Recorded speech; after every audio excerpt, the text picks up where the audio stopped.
Hi and welcome back to the channel. Don't forget to like and subscribe and share if you think this will be of interest to people on your social media feeds. This is another of the Depression Diaries things, because it's a personal experience thing, and it's affecting my mental health. Today I had an appointment with the psychiatrist, and we were going over all the different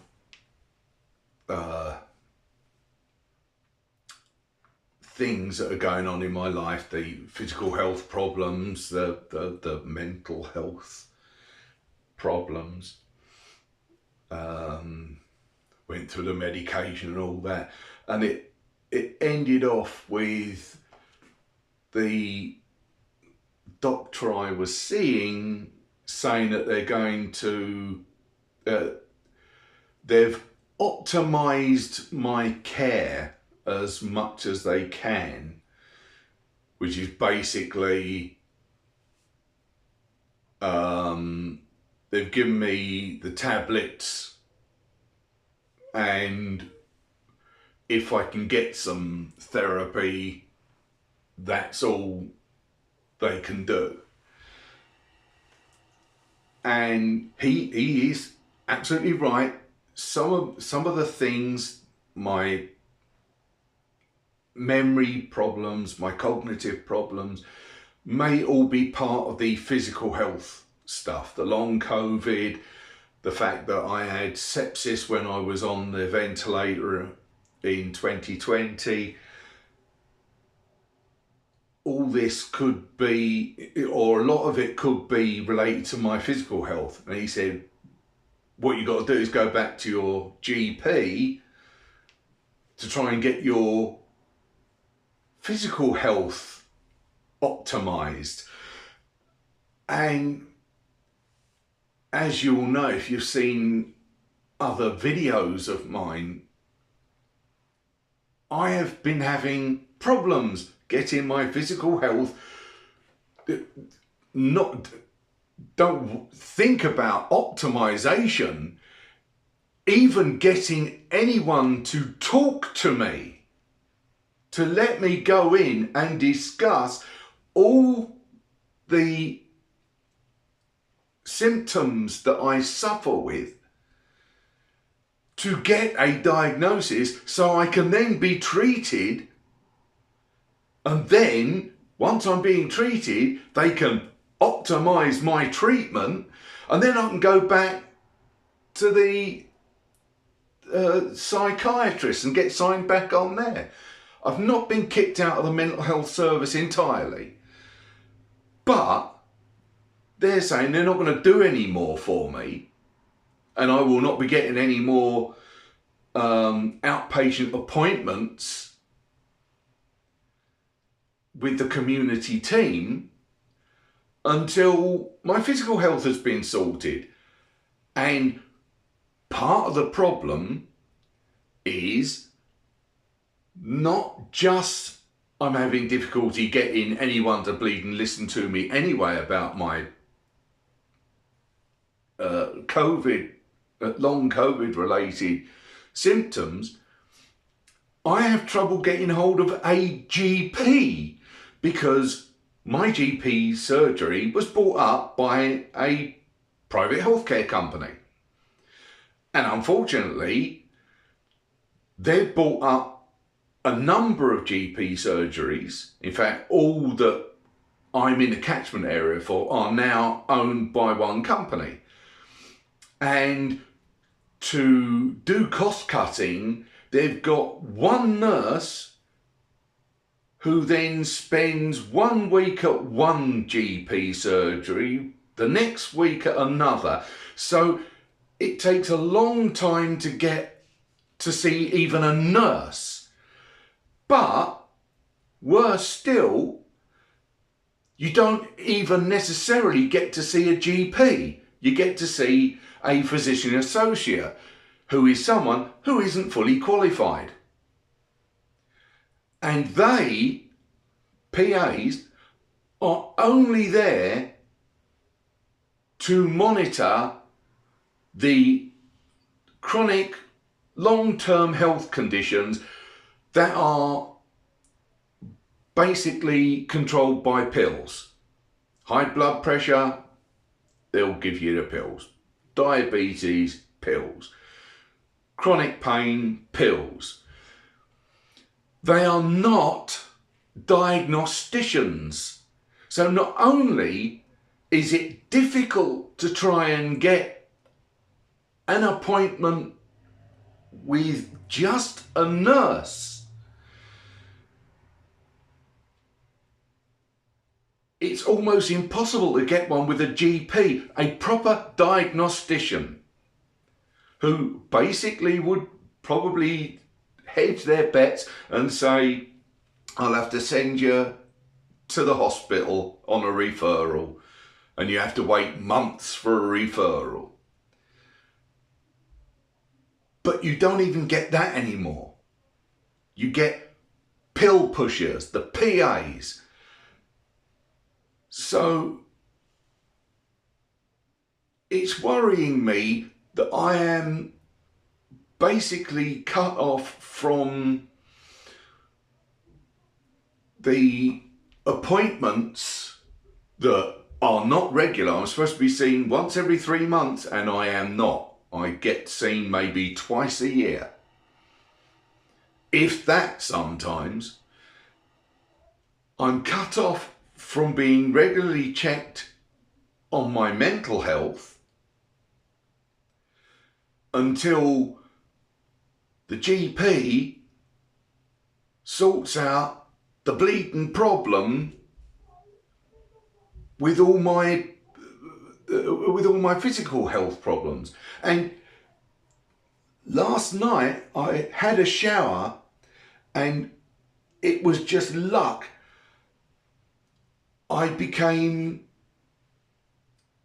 I lost my equilibrium. I had flashes in front of my eyes, and I almost passed out. I was lucky enough to be able to rinse off, get a towel around me so I could sit on the side of the bath.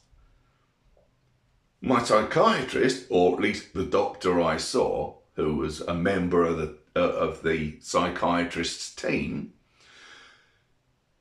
said I should get my GP to talk about it. Great. You can't even phone up. I can't even phone up my GP now to get an on-the-day appointment. I have to do an e-consult. So it's getting ridiculous, and it's leaving me really worried that I'm not going to get the mental health care that I need, which is already under threat anyway with the amount of cuts they're bringing in again to the local mental health services, which is already operating at 50% since the Tory years. They had to cut the mental health team by 50%. And now it's looking like there's going to be even more cuts coming. So how is anyone supposed to get better? And like I said, it's getting very difficult for me. It's very worrying that I may not get the mental health attention I need because I'm waiting for my physical health to be sorted. But I do understand that some of the problem that I've got could be long COVID related. And because I had sepsis when I was on the ventilator. That can affect different parts of your body. There could be lots of things, physical things, that could be causing the cognitive problems and the mental, the memory problems. But no one seems to give a damn. And now that's one less thing I can put on my review form when they send the next assessment dates to me. They'll send the form. I'll have to fill it all in, but I won't be able to put that I'm a patient at the local mental health team because I've been signed off. I'm not completely forgotten, but I'm not getting the regular or supposedly regular appointments I'm supposed to be getting. I don't know whether anyone else is having this problem. Please do tell me. That's what the comments are for. Do tell me. I am genuinely interested if anyone else is having this sort of problem, especially if you've got mental health problems and you've got a lot of physical health problems. I have not got large problems. I'm not missing a limb. I haven't had I haven't had bypass surgery. I'm not on dialysis or anything like that. But I've got lots of little things that are causing problems that are not getting addressed. And COVID is the big one because it's not as well known as some of the other stuff, and I'm not getting the tests that should have been run on anyone who ended up on a ventilator in hospital when COVID hit.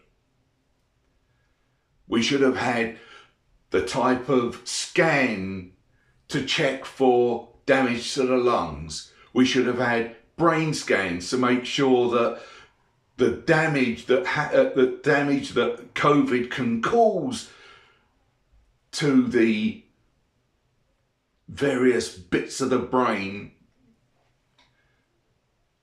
are identified, if there is any. So things can be ruled out. Not everyone who got COVID ended up on a ventilator. So surely a new disease like COVID or the COVID-19 should have been, those who are most affected by it, most negatively affected by it, should have had every single test known to man done to them. Because otherwise, people are going to be like me.